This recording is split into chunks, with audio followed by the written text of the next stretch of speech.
I decided to do something a little bit different today.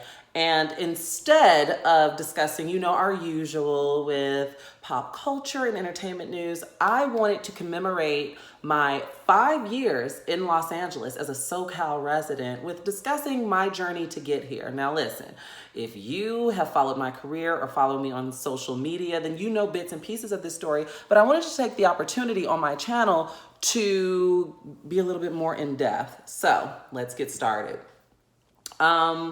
After getting my Bachelor of Arts degree in broadcast journalism in Oklahoma, I was frustrated looking for a job. Well, leading up to that, I was looking for a job, right? Those of you who went to college, you know the pressure leading up to graduation because people are making announcements like, oh, it's announced in April that they're graduating with the job. And that just was not the case for me. And I know that there were things that come into play, seen and unforeseen. Like I'm aware of politics and, I am Black and I am trans and, so there were things that came into play that I'm sure hindered me from getting positions in certain places. But that's neither here nor there. I was frustrated. Luckily, my mom opened her door to me and welcomed me with open arms back to Chicago. Plus, I was confident at the time that I was like, I know more than enough people in Chicago in media, where I certainly will be able to find something. Well, I got gagged because I did not find anything. And I ended up working at Live Nation for Ticketmaster. I was upgrading people's tickets. I really liked that job though. Like I got to see Dave Chappelle when he came back, One Direction. I experienced that phenomenon. Kesha, Pitbull, Lil Wayne. It was nice. I got free concerts. But after that, I ended up going back home to cosmetics. That's my work history prior to obtaining my degree. And even to this day, I'll still dabble in a little makeup. I'm a beauty enthusiast. I like lashes and you know how it is. I worked at Sephora, I worked at Macy's, I did eyebrows professionally. I was doing a lot, but that is comfortable. It comes as second nature to me and it's a cute little paycheck or whatever. So in October of 2013, one of my college classmates was living in LA and he put a little bug in my ear and he was like, well, you should move out here. And I was like, me, LA? I've never been. What will I do?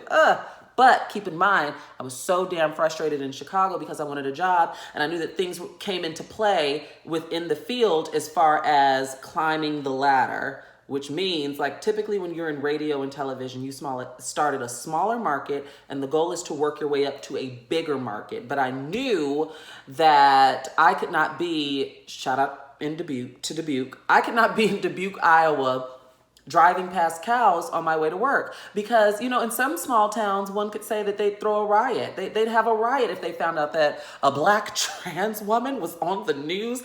There were things that came into play and rules that applied to me that didn't apply to everyone else because of my existence and how I move about the world.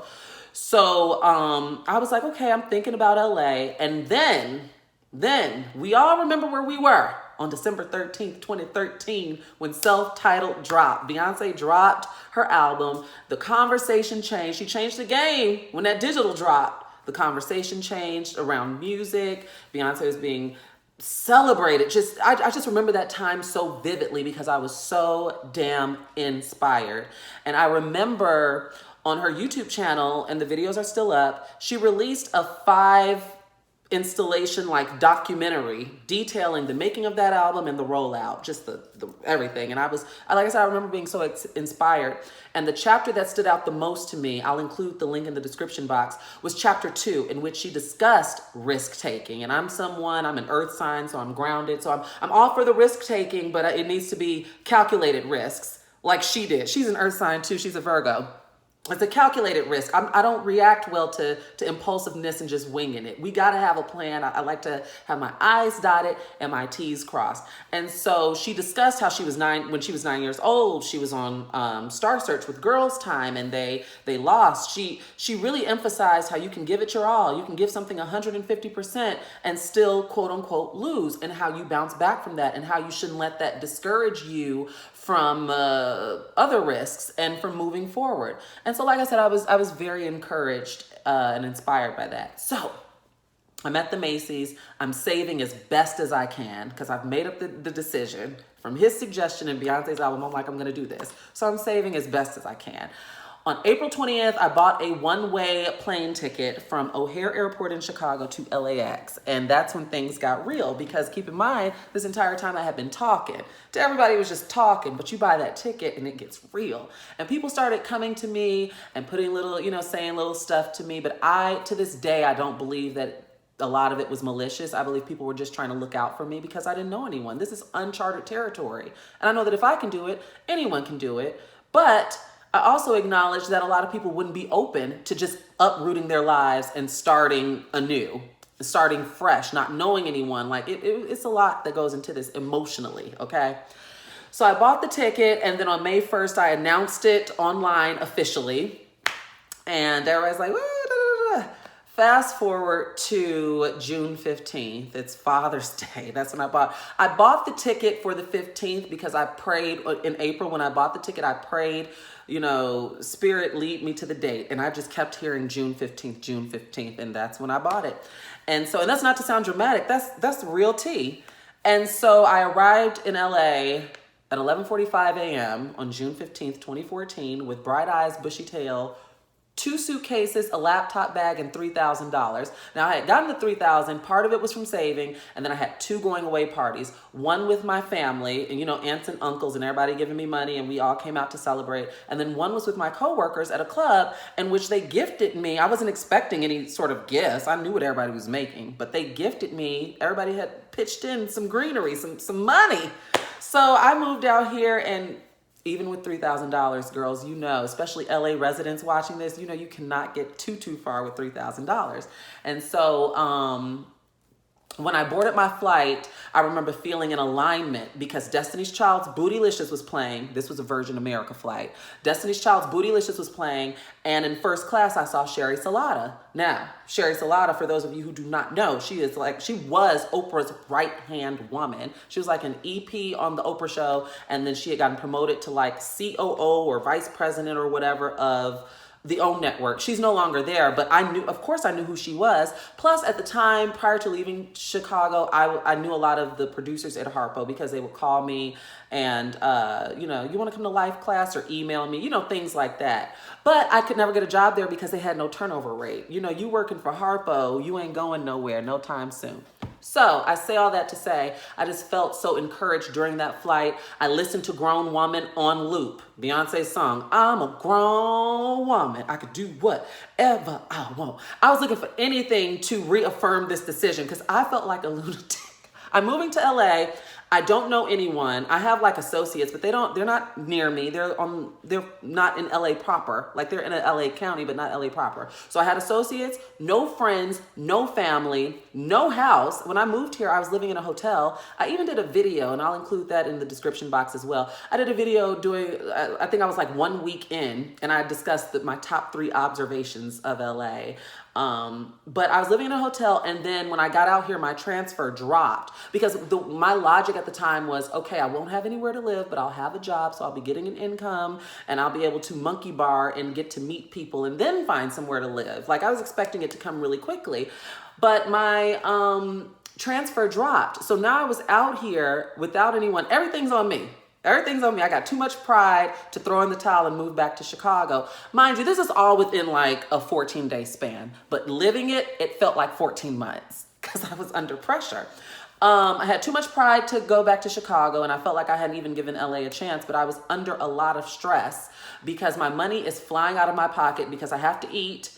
I'm talking about, I'm skimming it. I'm eating boiled eggs, cheese and crackers. Like I have to eat, but I also need somewhere to work. Like I need to be earning an income. And so by July 1st, I ended up through like Craigslist or one of those Facebook groups, I met this person, and I ended up in Van Nuys. And this is all detailed out in those old Shar Says So videos. You all can see my background changing as I'm moving and stuff.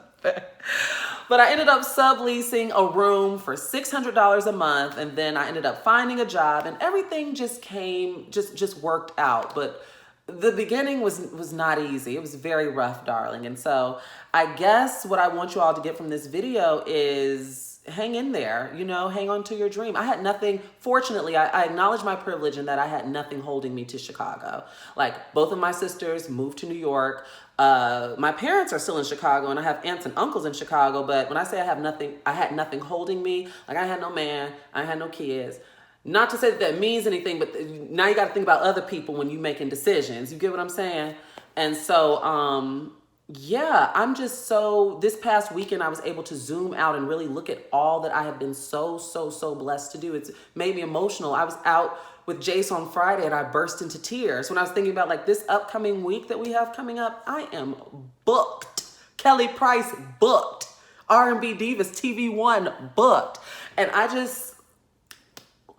just feel so good. And even in comparison to last year, man, like last year I dealt with crippling depression to the point where I didn't even know who the hell I was. Like I was so depressed.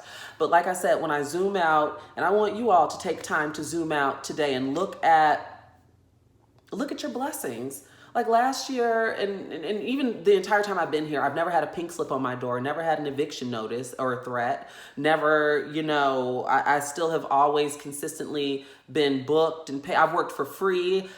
Now I don't work for free, but I used to work for free all the time. And just going after my dream and being hungry for it and establishing good connections and it goes far more beyond dreams. It's just manifestation, right? And so I guess what I'm most excited about is, Shar, look at all you've done within these first 5 years. Imagine what you could do within the next. And so that's what's kind of keeping me going right now. And it's just, and that's not to say that things have not been difficult in LA. That's not to say that my faith has not been tested with a capital T in LA. What that means is I'm just grateful that I'm in a good place today, and I wouldn't trade nothing for it. Like, I'm so glad that I did it when I did it, and I'm so glad it was placed on my heart when it was placed in my heart, and yeah. In the meantime, between time, take care of yourself. We'll chat next week. And you know what? Next week, we'll be back to our regularly scheduled programming. What's something, in the comment section, what's something that you're grateful for? What's a challenge that you've had to overcome? And when you look at milestones in your life, like even let's look at high school. Those 4 years flew by so fast. And I feel the same way about my time in Los Angeles. I'm so fortunate and I'm so grateful. So we will chat next week, and yeah, have a good week. Let me know if you got any questions. Bye, guys.